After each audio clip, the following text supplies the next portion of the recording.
Money money money, पूरी दुनिया money के पीछे भागती है। मनी कमाना सबको है मगर मनी को समझता कोई नहीं। तो आज के वीडियो में हम समझेंगे कि how many works and loss of money.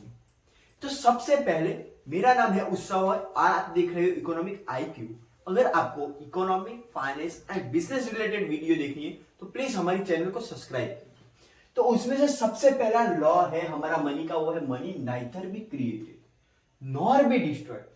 It can be transferred from one person to another or one corporation to another corporation. Okay?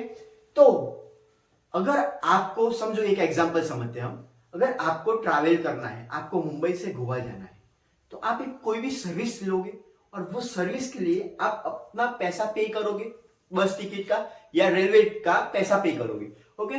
तो जो मनी आप पे कर रहे हो सर्विस के लिए, वो दूसरे किसी के पास जाएगा।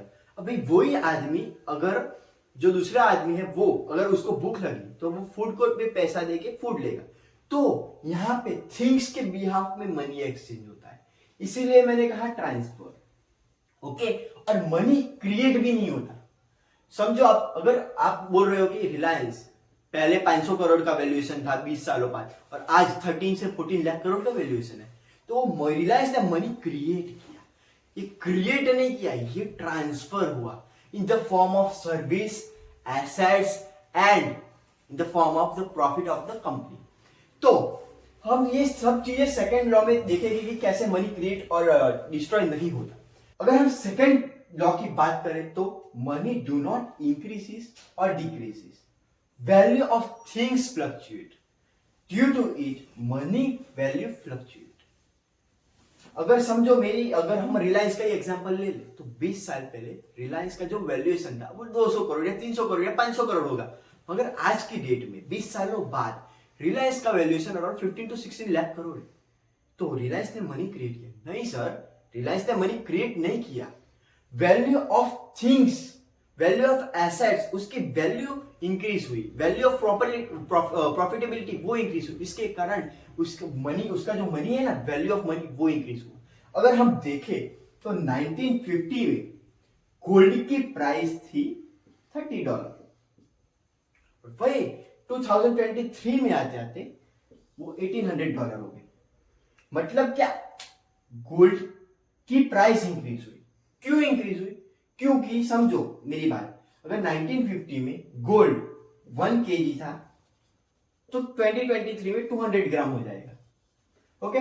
तो अगर इसका सप्लाई कम हुआ, क्योंकि कोई भी चीज, ये गोल्ड है, सिल्वर है, कोई भी रिसोर्सेज जो नेचुरल रिसोर्सेज है, वो majority of the natural resources limited है। तो वो लिमिटेड होने के कारण अगर उसका यूसेज होगा तो उसका इन द फ्यूचर सप्लाई कम होगा, तो इसीलिए इसकी वैल्यू इंक्रीज हुई। अगर आप देखो ब्रॉडर प्रोस्पेक्ट में, तो जो कॉमोडिटीज है, कॉमोडिटीज उसकी भी सिल्वर, प्लेटिनियम, गोल्ड, आयरन, सभी की वैल्यू इंक्रीज हुई। इसके कारण हमारा वैल्यू ऑफ मनी इंक्रीज हुआ। कॉमोडिटीज में क्या आता है? कॉमोडिटीज में जितनी भी आप चीजें ले लो खाने की, जैसे कि व्हीट, राइस, उसके बाद जूट, कॉटन। ओके? उसके बाद अगर हम मेटल्स में देख ले तो जितने भी मेटल्स है, प्लेटिनियम, सिल्वर, सभी के सभी कॉमोडिटीज में आते हैं। तो ये कॉमोडिटीज की प्राइस इंक्रीज हुई, उसके कारण वैल्यू ऑफ मनी इंक्रीज हुआ। जनरली क्या होता है, पैसे कैसे प्रिंट होते हैं? अगर इस जमाने की बात करें हम, पहले के जमाने में अलग हिसाब से पैसे मनी प्रिंट होता था, वो गोल्ड के हिसाब से होता था। मगर रिसेंटली फियाट करेंसी से, मतलब कि किसी भी कंट्री के पास total assets plus gold plus जितने भी चीज है, जैसे कि बॉन्ड, जितने पैसे हो गए ना ये सब में, इसका जितनी वैल्यू होगी ना वो ही प्रिंट हो जाएगी, उतना ही मनी प्रिंट कर पाएगी। और हम इन सब चीजों को क्या नाम देते हैं पता है? Forex reserve. अगर समझो मेरी बात कि इंडिया के पास 5 करोड़ के एसेट्स है रियल एस्टेट के, मतलब प्रॉपर्टीज है, घर है, ओके, फिर कॉर्पोरेट हाउसेज है, सॉरी कॉर्पोरेट ऑफिसेज है, तो वो सब है एसेट्स, वो 5 करोड़ के। उसके बाद अगर गोल्ड की बात देख ले तो गोल्ड 3 करोड़ का गोल्ड है इंडिया के पास। सिमिलरली बॉन्ड्स की बात करें तो वो 2 करोड़ का है। तो टोटल एसेट्स जितने भी है वो 10 करोड़ के हैं। तो इंडिया वो 10 करोड़ ही प्रिंट कर पाएगी, उससे ज्यादा नहीं कर पाएगी प्रिंट। इसीलिए क्या होता है कि जो जैसे जैसे जमाना बीतता है तो वैसे एसेट्स की प्राइस इंक्रीज होती है, थिंग्स की प्राइस इंक्रीज होती है, इसीलिए मनी की वैल्यू इंक्रीज होती है, इसीलिए इन्फ्लेशन इंक्रीज होता है। क्यों? 20 साल पहले एक जो गेहूं आता था वो 20 रुपए का आता था 1 किलो, और अभी 300-400 किलो का आता है। ये एग्जाम्पल है, ओके। मैं ऐसा नहीं कह रहा कि 20 साल पहले गेहूं 20 रुपए का आता था, ये एग्जाम्पल है।